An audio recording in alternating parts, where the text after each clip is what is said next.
Operation সিঁদুরের পর প্রধানমন্ত্রী বেশ কয়েক জায়গায় সেখানে বক্তব্য রেখেছেন, রাজস্থান থেকে শুরু করে গুজরাট থেকে শুরু করে এরপর বাংলায় আসছেন তিনি। অপারেশন সিঁদুর নিয়ে রাজনীতির অভিযোগ কংগ্রেসের তরফ থেকে একাধিকবার তোলা হয়েছিল, এবারে তৃণমূল কংগ্রেসের তরফ থেকেও সেই অভিযোগ যখন তোলা হচ্ছে তখন তার কিন্তু রাজনৈতিক পারদটা কিন্তু আরো চড় করে চড়ছে। বিশেষ করে উত্তরবঙ্গে প্রধানমন্ত্রী নরেন্দ্র মোদী আসছেন, যে উত্তরবঙ্গে এর আগে মমতা বন্দ্যোপাধ্যায়ের সভা নিয়ে এক প্রস্থ রাজনৈতিক চাপানোত্তর তৈরি হয়েছিল। তারপরে প্রধানমন্ত্রী 26 নানা রকম অঙ্ক খুঁজে পাচ্ছে রাজনৈতিক বিশ্লেষকরা। সিঁদুর রাজনীতি এই মুহূর্তে কোন জায়গায় সেই বিষয়টা একটু বুঝে নেওয়ার চেষ্টা করব। আলিপুরদুয়ার থেকে সরাসরি রয়েছেন আমাদের প্রতিনিধি মৌমিতা।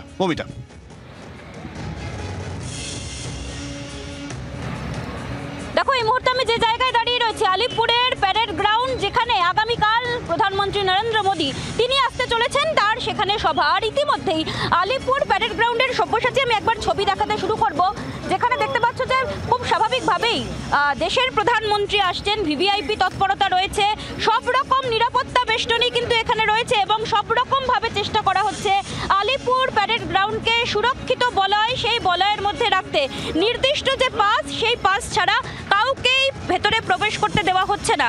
অন্যদিকে খুব স্বাভাবিকভাবেই উত্তরবঙ্গে প্রধানমন্ত্রী নরেন্দ্র মোদীর এই সভাকে কেন্দ্র করে ইতিমধ্যেই সিঁদুর রাজনীতি তা কিন্তু গরমাগরম। কারণ উদয়ন গুহ তার যে মন্তব্য, সেই মন্তব্য নিয়ে পাল্টা গেরুয়া শিবিরের তরফ থেকেও কিন্তু ইতিমধ্যেই নানান প্রতিক্রিয়া আসতে শুরু করেছে।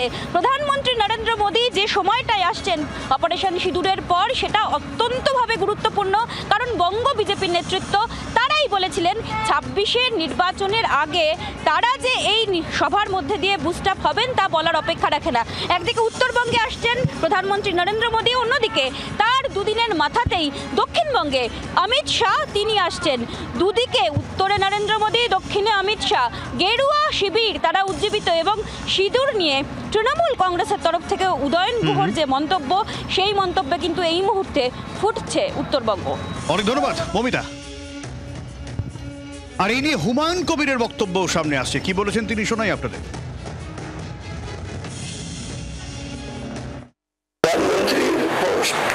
অত্যন্ত ভারতবর্ষের সংবিধানের একটা সর্বোচ্চ ক্ষমতা পোস্ট।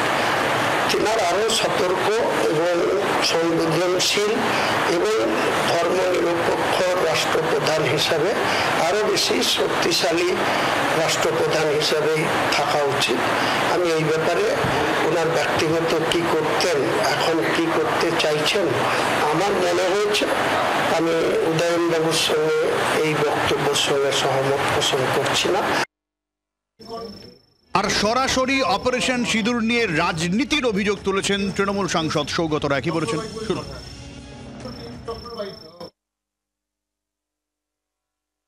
ভারতবর্ষের সব রাজনৈতিক দলই পাকিস্তান এবং বিদেশি শত্রুর বিরুদ্ধে এক হবার কথা বলেছিল। সেই কার্যক্রমটার নাম দেওয়া হয়েছিল অপারেশন সিঁদুর। আমরা এখন দেখছি যে প্রধানমন্ত্রী ভারতবর্ষের বিভিন্ন জায়গায় অপারেশন সিঁদুর নিয়ে প্রচার করছেন। আমাদের পশ্চিমবাংলায় যেমন আলিপুরদুয়ারেও সভা করার কথা আছে। আমার ব্যক্তিগতভাবে মনে হয় যে এতে কোনো বাড়তি লাভ হবে না। আমরা এর আগে দেখেছি লাল বাহাদুর শাস্ত্রী, তারপরে ইন্দিরা গান্ধী বহিঃশত্রুর আক্রমণের বিরুদ্ধে দেশকে এক রেখে লড়াইয়ের কথা বলেছিলেন। এটা একটু অন্যরকম হয়ে যাচ্ছে, তার কারণে এর মধ্যে রাজনীতি যুক্ত আছে বলেই আমার মনে হচ্ছে। তাই এতে খুব একটা বেশি মাইলেজ কেন্দ্রীয় সরকার পাবে বলে আমার মনে হয়। যে ধরনের মন্তব্য সামনে আসছে তা অপমানজনক, এই ধরনের মন্তব্য করা উচিত নয়, এমনটাই দাবি বিজেপি বিধায়ক শঙ্কর ঘোষ।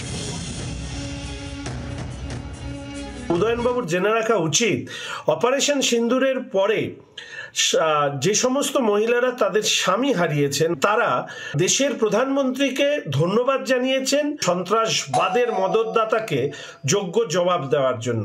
সেখানে দাঁড়িয়ে তিনি সেই সমস্ত মহিলারা যারা তাদের স্বামীকে হারিয়েছেন তাদের প্রতিও অপমানজনক উক্তি করেছেন বলে আমি অন্তত ব্যক্তিগতভাবে মনে করি।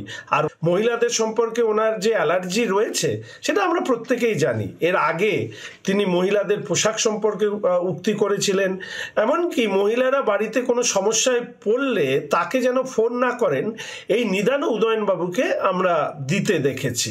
ফলে স্বাভাবিকভাবেই উদয়নবাবু এবং উদয়নবাবুর দল তাদের মহিলাদের সম্পর্কে কি ভাবনা সেটা উদয়নবাবুর ভাষ্যে প্রকাশ পেয়েছে।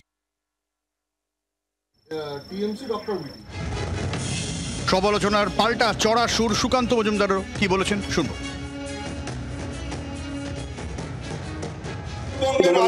নেতাদের কাছ থেকে, বিশেষ করে উদয়ন গুহের মতো নেতাদের কাছ থেকে এর থেকে বেশি ভালো কিছু বক্তব্য আমরা আশা করি না। এবং তৃণমূল কংগ্রেসের নেতারা বিক্রি করতে করতে এমন জায়গায় পৌঁছে গেছে, জমি বিক্রি, মাটি বিক্রি, ইট বিক্রি, বালি বিক্রি, কয়লা বিক্রি, পাথর বিক্রি, গরু পাচার, এসব করতে করতে এমন জায়গায় পৌঁছে গেছে তারা বিক্রি ছাড়া, ব্যবসা বাণিজ্য ছাড়া আর কিছু বোঝেন না।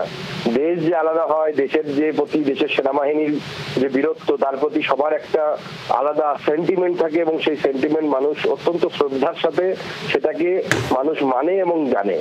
স্বাভাবিকভাবে যে আর যেরকম আচরণ সে সেরকমই ভাববে। ওনার তো বিক্রি করায় অভ্যেস, তো সেই উনি বিক্রি করার কথাই ভাবছেন। বাংলার আওয়াজ, বাঙালির আবেগ, জি 24 ঘন্টা।